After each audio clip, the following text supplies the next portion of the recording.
Meus amados irmãos, boa noite, que a graça e a paz de Cristo estejam junto com os irmãos, abençoando as suas vidas, que todos nessa noite possam já estar sendo edificados, consolados por esses louvores e pela adoração que já prestamos ao Senhor. Cumprimentamos também aquelas pessoas que nos assistem pelo canal da igreja, pela plataforma do YouTube. Que o Senhor também te abençoe, e assim que você tiver uma oportunidade, esteja conosco aqui, adorando também juntamente conosco o nome do Senhor. Irmãos, vamos abrir a Bíblia Sagrada, no Evangelho de Mateus, capítulo de número 5. Eu gostaria de refletir com os irmãos, especificamente sobre o versículo de número 3. Evangelho segundo escreveu Mateus, capítulo 5, e o verso 3 faz parte do Sermão do Monte, pregado por Jesus. Esse sermão abrange os capítulos 5 a 7 do Evangelho de Mateus. Vamos ler a partir do versículo 1 até o 3, vamos ler junto? Vendo Jesus as multidões, subiu ao monte, e como se assentasse, aproximaram-se dele os seus discípulos, e ele passou a ensiná-los, dizendo: Bem-aventurados os humildes de espírito, porque deles é o reino dos céus. Meus queridos irmãos, Deus é retratado na Bíblia como um rei divino. E um rei possui um reino. Um rei possui autoridade. Um rei possui um reinado. E um reinado é composto de súditos. Ao longo da história, nós vamos perceber que o povo judeu, por passar por tanto sofrimento, e é bem verdade que muitos desses sofrimentos eram por causa dos seus próprios pecados, mas por tanto sofrimento e tanta angústias que eles passaram ao longo de milhares de anos, eles esperavam que um dia haveria uma espécie de governo que pudesse trazer a eles uma paz, que pudesse trazer a eles um alento para tantas angústias que o povo judeu passou ao longo de muitos anos. E havia no Antigo Testamento várias profecias de que um dia haveria um reinado e um dia um rei traria paz para o povo judeu. Por exemplo, no livro do profeta Jeremias, no capítulo 23, o versículos 5 e 6, o profeta diz: 5 e 6, eis que vem dias, diz o Senhor, em que levantarei a Davi um renovo justo, e rei que reinará, e agirá sabiamente, e executará o juízo e a justiça na terra. Nos seus dias, Judá será salvo, e Israel habitará seguro. Será este o seu nome com que será chamado Senhor, justiça nossa. Este povo tão sofrido, este povo que era o povo da aliança que Deus fez com Abraão, com Isaac e com Jacó, este povo tão angustiado e agora desesperançado ao longo do tempo, eles esperam um dia onde todas as suas dores serão diminuídas, dirimidas, subtraídas. Eles esperam a vinda de um rei ungido. E eles esperam que esse rei traga a paz. Eles esperam que esse rei traga a harmonia. Que esse rei seja um rei forte, assim como Davi, um guerreiro, aquele que comande os exércitos de Israel e possa expulsar os inimigos que estavam escravizando e castigando o povo de Israel. A expectativa dos judeus, a expectativa daquela nação, era um reinado físico, era um reinado material. E agora, Jesus se apresenta como aquele que tem um reino a oferecer. Jesus se apresenta como aquele que é rei. E assim como a Bíblia retrata Deus como rei, e Jesus veio representar o próprio Pai, o próprio Deus, e veio trazer o reino de Deus até aquela nação.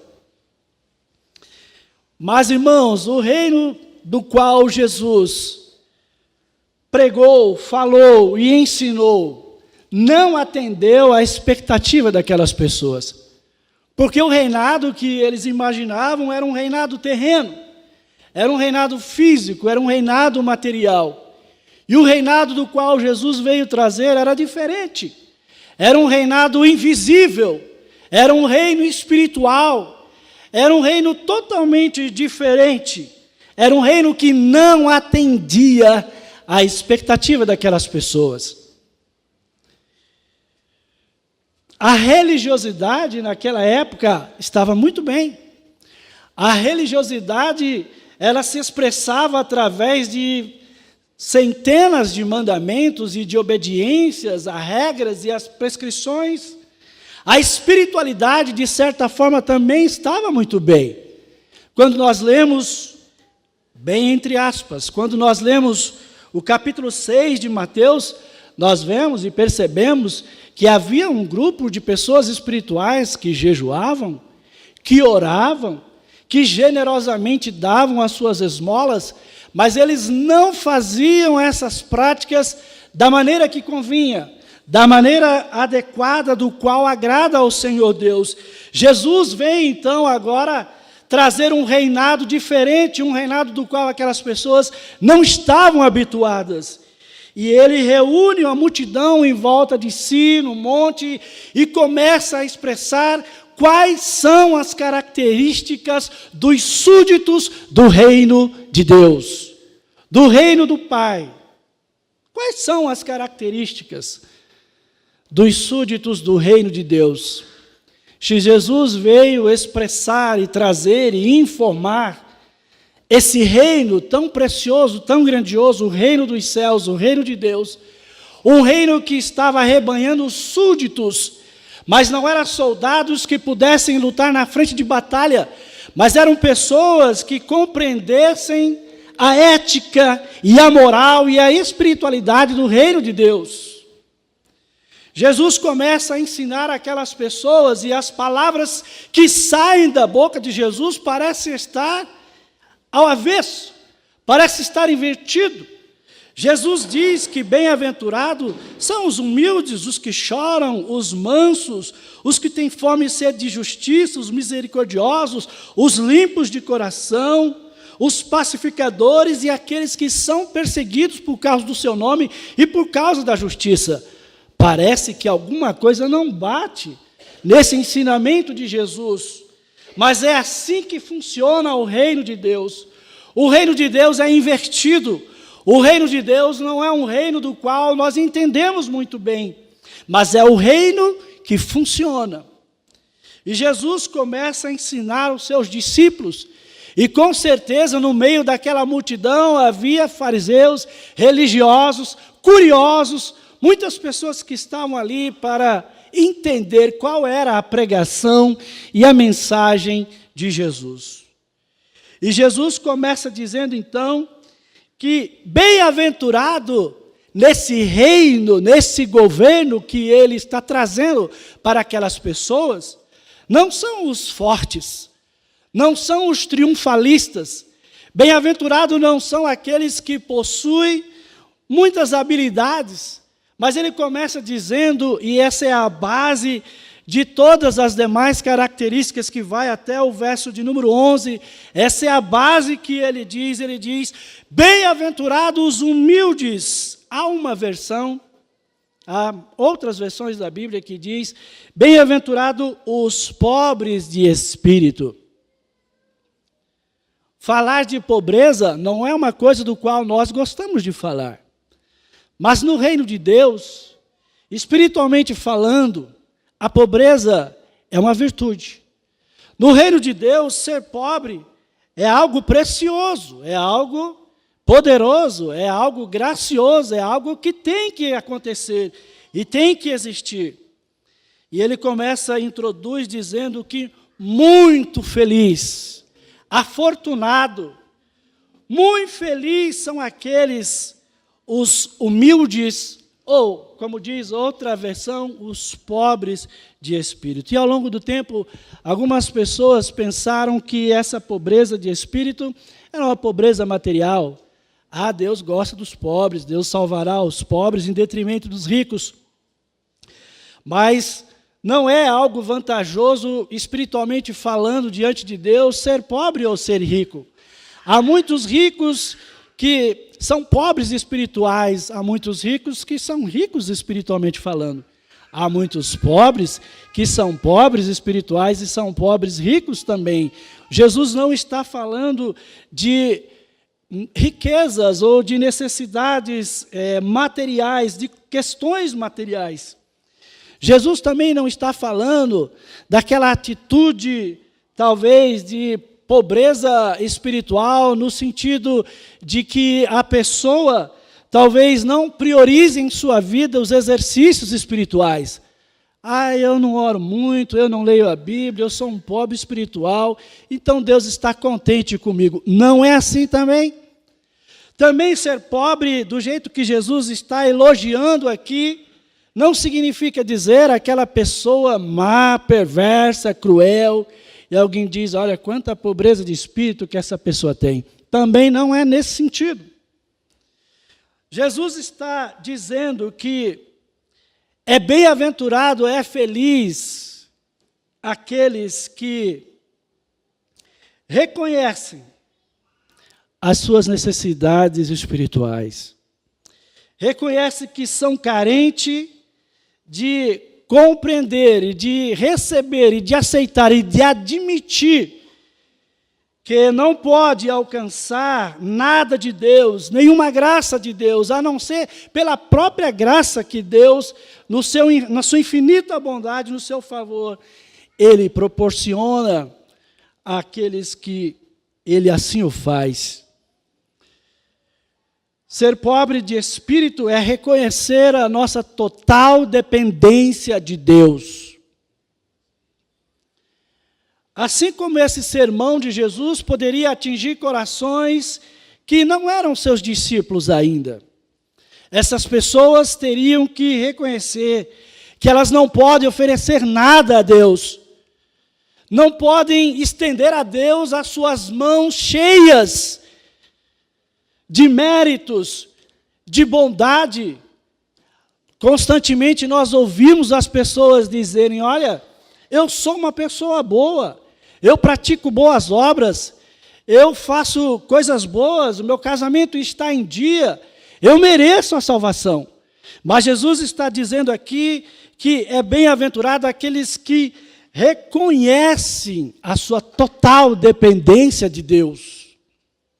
Jamais um pecador alcançará a salvação e será alcançado por Cristo sem reconhecer que ele é totalmente dependente da graça de Deus. De que não há nada que você possa fazer para atrair a Deus para que Ele te salve.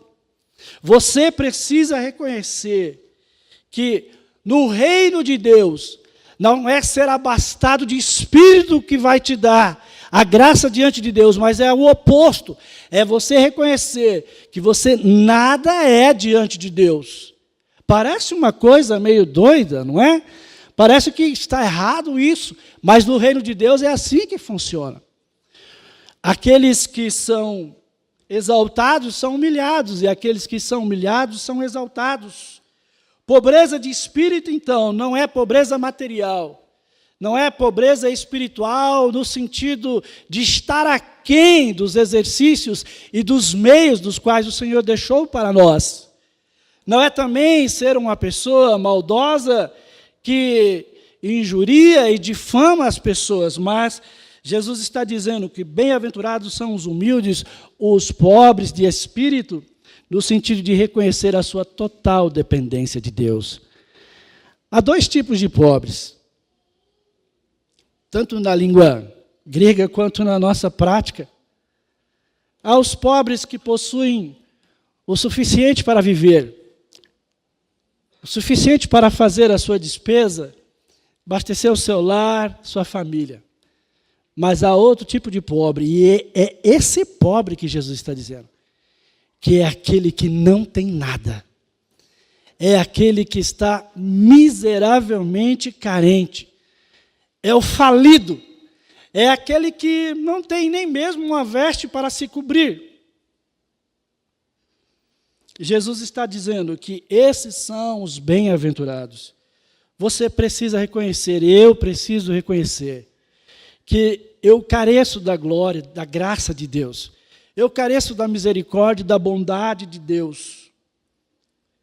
É necessário também reconhecermos, assim como Jesus estava falando a um público religioso, a um público que cumpria muitas leis, e era um público que jejuava, era um público que estava acostumado com muitas práticas que podíamos chamar de místicas ou espirituais, mas Jesus está também dizendo a essas pessoas que ser pobre de espírito é ter a consciência da própria falência espiritual e das próprias carências e necessidades espirituais. Quanto mais a luz de Cristo brilha em nossa vida, mais nós vemos os nossos pecados. Quanto mais a luz de Cristo brilha em nosso coração, mais nós enxergamos as nossas imperfeições espirituais e se faz mais necessários ainda pedirmos a graça e a misericórdia de Deus, reconhecendo que sem o Senhor, sem a sua ajuda, as nossas orações, as nossas leituras da Bíblia, as nossas vindas à igreja, as nossas generosidades, nada são diante de Deus, se não formos da maneira adequada, se não estivermos sendo pobres de espírito. Reconhecemos que somos totalmente dependentes de Deus, carentes. Davi, no Salmo de número 34, e o versículo de número 18, ele disse o seguinte: perto está o Senhor dos que têm o coração quebrantado, e salva os de espírito oprimido. O Senhor não está perto dos orgulhosos, o Senhor não estava perto daqueles que diziam assim: eu jejuo 2 vezes por semana, eu dou esmolas, eu faço. Jesus não estava perto dessas pessoas, mas ele estava dizendo: se você reconhece que você é um miserável pecador, se você reconhece que você carece da graça de Deus, se você reconhece que precisa estar sintonizado, conectado com Deus de uma forma correta, da forma com que Ele quer, então você realmente é bem-aventurado. Essa é uma declaração que o Senhor faz. Podemos dividir esse versículo em 2 partes. Bem-aventurados os humildes de espírito é uma declaração que o Senhor Jesus faz. Mas ele também explica por que ele diz essas coisas. Por que bem-aventurados são os pobres de espírito? Por que bem-aventurados são os humildes de espírito? Jesus explica dizendo: porque deles é o reino dos céus. O reino dos céus não são daqueles que se orgulham. O reino dos céus não são daqueles que acham que merece a salvação. O reino dos céus não são daqueles que pensam que os seus próprios dons, talentos e habilidades podem lhe conceder uma vantagem diante de Deus e classificá-lo como um crente de uma categoria melhor. Não é assim. O reino dos céus não são dos triunfalistas. O reino dos céus não são daqueles que acham que pode agradar a Deus por alguma razão, mas o reino dos céus são aqueles que chegam diante da presença de Deus com as mãos vazias, mas com o coração quente, querendo ter de Deus o seu favor, porque deles é o reino dos céus. Não é um reino humano, não é um reino de glória, não é um reino de fama, não é um reino de sucesso, mas é o reino dos céus. O reino dos céus era uma expressão muito conhecida daquelas pessoas, daqueles ouvintes. Eles evitavam dizer o reino de Deus, preferiam chamar de o reino dos céus. E o que é o reino dos céus? O reino dos céus, ao mesmo tempo em que Jesus introduziu o reino dos céus entre aquelas pessoas, quando ele começa a anunciar o evangelho, ele introduz o reinado de Deus no coração daquelas pessoas. Um dia ele disse aos fariseus: o reino de Deus está entre vocês. O reino de Deus estava entre aquelas pessoas por meio da pessoa de Jesus Cristo. O reino de Deus está presente, a esfera de Deus, a esfera do governo de Deus está presente no mundo, na criação, na natureza, mas Deus também governa o coração daqueles que são humildes de espírito. A esfera do governo de Deus não é apenas o universo ou o mundo, mas é os nossos corações, são os nossos lares, é a nossa vida.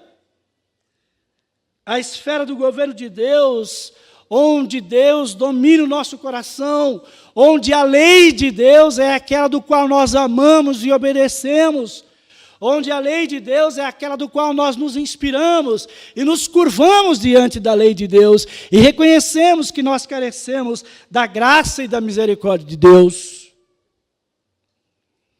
Mas o reino dos céus, ele é também uma realidade presente para nós. Não apenas na vida daquelas pessoas que estavam ouvindo a mensagem de Cristo e a pregação de Cristo, mas o reino dos céus também é uma expressão, uma pregação, é um ensinamento também presente para nós. O reino de Deus, irmãos, é quando nós devotamos a nossa vida, o nosso ser, a nossa mente, os nossos dons, os nossos talentos e habilidades, tudo aquilo que o Senhor concedeu a nós, para a honra e para a glória dEle, sempre reconhecendo que nós não somos nada diante de Deus, mas que Ele é tudo em nós. É um reino espiritual. Algumas linhas de entendimento teológico pensam, acreditam que haverá no futuro um governo literal de Cristo nesse mundo. Não entraremos no mérito dessa discussão, mas nós sabemos que o reino de Deus tem a ver com a eternidade. Apocalipse, no capítulo de número 21, os versículos 1 a 4, João diz: vi novo céu e nova terra, pois o primeiro céu e a primeira terra passaram e o mar já não existe. Vi também a cidade santa, Nova Jerusalém, que descia do céu, da parte de Deus, ataviada como noiva adornada para o seu esposo. Então ouvi grande voz vinda do trono, dizendo: eis o tabernáculo de Deus com os homens, Deus habitará com eles. O governo completo, final de Deus, acontecerá após a vinda de Cristo, onde nós estaremos para sempre como súditos do seu reino, desfrutando das delícias do seu reinado. E o evangelista João continua dizendo: Deus habitará com ele, eles serão povos de Deus, e Deus mesmo estará com eles, e lhes enxugará dos olhos toda lágrima, e a morte já não existirá, já não haverá luto. No reino dos céus, no reino consumado de Deus, não haverá mais luto, não haverá mais pranto, não haverá mais dor, porque essas coisas já se passaram. Essas coisas fazem parte desse mundo que nós estamos aqui. Mas o reino dos céus, a natureza desse reino, ela é espiritual. E Jesus está dizendo que é bem-aventurado. Não existe uma palavra na língua portuguesa, do qual nós poderíamos expressar essa bem-aventurança, não é também ser feliz. Nós poderíamos dizer, felizes são os humildes de espírito, mas é muito mais do que isso. Não há palavra para expressar essa bem-aventurança, essa alegria, esse gozo de ser humilde de espírito, de pobres de espírito, de reconhecer a grandeza de Deus, reconhecer o governo de Deus.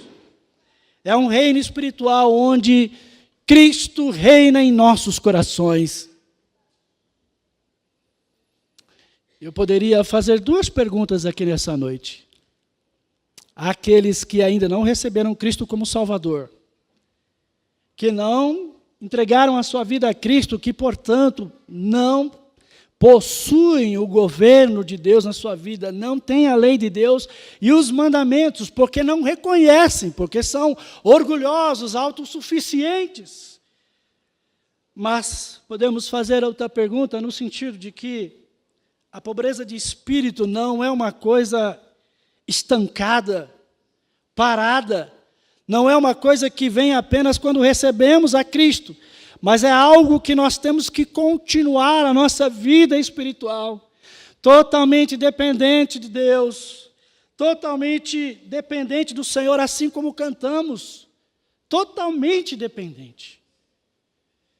E quando nós reconhecemos a nossa humildade, a nossa pobreza espiritual, nós estamos pedindo ao Senhor, venha o teu reino e entra dentro do meu coração.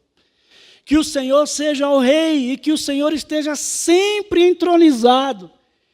Que no pódio do meu coração e das minhas decisões, tu sejas, Senhor, tu tenhas o primeiro lugar. Isso é reconhecer o reinado de Deus. Somente os que reconhecem a pobreza espiritual podem entrar no reino de Deus, pois a porta para o reino de Deus exige negação de si mesmo. A porta para o reino de Deus é estreita. A porta para o reino de Deus é uma vida de dependência. Aqueles que são pobres de espírito já participam do reino dos céus agora. Nós temos uma pequena fração do reino dos céus em nossa vida, de um desfrute, de um deleite, de um gozo espiritual, mas esse gozo espiritual, esse deleite, ainda está misturado com a nossa natureza pecaminosa, e ainda está misturado com as coisas deste mundo, e por vezes os sofrimentos, as angústias e os dissabores da nossa vida embaçam a nossa visão espiritual, e nós ficamos sem esperança. Meus irmãos, para concluir, nós temos que reconhecer que a vida cristã é vivida por meio da graça de Deus. Nós somos salvos pela graça de Deus, por meio da fé em Cristo Jesus. Nós precisamos reconhecer que os exercícios espirituais que nós temos como servos de Deus, como oração, leitura da Bíblia, devem ser práticas rotineiras, mas práticas que nos levem cada vez mais a humilharmos diante de Deus e a reconhecermos que somos carentes cada vez mais dessa infinita bondade do Senhor para a nossa vida. Devemos reconhecer que as características dos súditos do reino de Deus não são características bem vistas em muitos lugares por aí, e não é uma característica do qual as pessoas gostam, porque ser bem-aventurado por chorar pelo pecado, ser bem-aventurado por ser humilde, por buscar a justiça, são coisas que parecem que não fazem parte da natureza humana, mas faz parte da natureza do reino de Deus. A verdadeira felicidade, o que esse texto nos ensina, nos diz, que a verdadeira bem-aventurança, a felicidade, se pudéssemos traduzir essa bem-aventurança, essa expressão bem-aventurado por felicidade, não está nas circunstâncias terrenas, mas na segurança da herança do reino do qual está preparado para nós. Com isso, eu não estou aqui desestimulando os irmãos, eu estou apenas mostrando pela palavra do Senhor que espiritualmente é muita vantagem ser pobre. E que ainda que a pobreza seja algo que a gente não deseja, no sentido material, mas no sentido espiritual, sim. Verdadeira felicidade não está nas circunstâncias terrenas, mas está em viver com a expectativa da plenitude do reino de Deus, tanto em nosso coração como na eternidade, onde seremos perfeitamente restaurados. A pobreza de espírito, amados irmãos, é o alicerce do discipulado cristão. A pobreza do espírito é entendermos que não podemos herdar o reino dos céus sem entendermos que carecemos e dependemos de Deus. Jesus nos chama a vivermos uma vida de humildade, de dependência, de confiança em sua graça, sabendo que o reino dos céus pertence àqueles que se aproximam dele de mãos vazias, mas com o coração cheio de fé. O reino dos céus, esse reino, essa graça, esse movimento, essa invasão de Deus, por assim dizer, das coisas de Deus em nossa vida, ela faz mais sentido para nós quando nós nos humilhamos diante do Senhor. Quando reconhecemos, todo tempo, todo dia, tanto aquele que está lá fora, o pecador, aqueles que está nos ouvindo agora e que ainda não recebeu a Cristo, tantos nós, na nossa jornada espiritual, reconhecemos que carecemos do Senhor. Esse texto pode muito bem nos dizer sobre salvação, mas também sobre santificação. Porque a nossa vida espiritual não termina quando nós aceitamos a Cristo. Ela é apenas o início, o processo de uma jornada que durará nessa vida até a vinda de Cristo, mas que se estenderá por toda a eternidade. Que o Senhor nos ajude, que o Senhor nos abençoe e que essa humildade de espírito possa fazer sentido para nós. Que o Senhor Jesus está nos ensinando que é muito bem-aventurado, é muito feliz, é felicíssimo, é afortunado. E outras palavras que você puder utilizar. Os humildes de espírito, os pobres de espírito, aqueles que reconhecem, aqueles que têm percepção de que são carentes totalmente do Senhor. E que não podemos oferecer ao Senhor algo do qual Ele possa olhar e quando nós oferecemos, Ele diz, muito bem, parabéns. Não. Sempre quando temos uma atitude de pobreza no sentido espiritual, de humildade de espírito, nós estamos agindo em consonância com o Sermão do Monte. A base para todas as outras qualidades e características dos crentes, dos súditos do reino do qual o Senhor Jesus veio introduzir naquele tempo, e que perdura até hoje, e que perdurará por toda a eternidade, ainda que se encerre essa dispensação, é reconhecermos que o Senhor Jesus se agrada daqueles que reconhecem que carece dele, que carece do Senhor Deus. Que o Senhor nos abençoe e nos ajude, e que Ele alcance corações pobres de espírito. Deus abençoe.